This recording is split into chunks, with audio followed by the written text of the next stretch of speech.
To connect your Redmi Buds 8 Lite with your phone, first of all, you will need to grab a case with your earbuds, open it and make sure that both of them are inside of that case.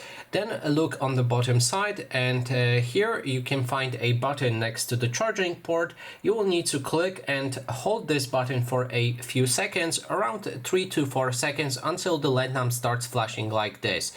So for me, they are already in the pairing mode, so I don't need to hold that button. If you can see this pop up, that means you don't need to do that as well.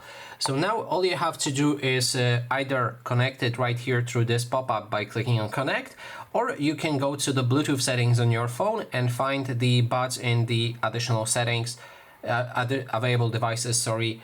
Click on them and then make sure to pair them. And the next step for this is to connect them with the app. It's optional, you don't need to do it.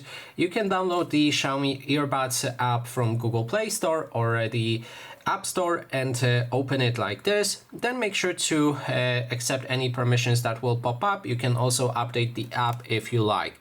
In this case, I'm going to cancel the update, but as you can see, those earbuds are supported by the app. They instantly show up in your screen. And that is basically everything. Thanks so much for watching.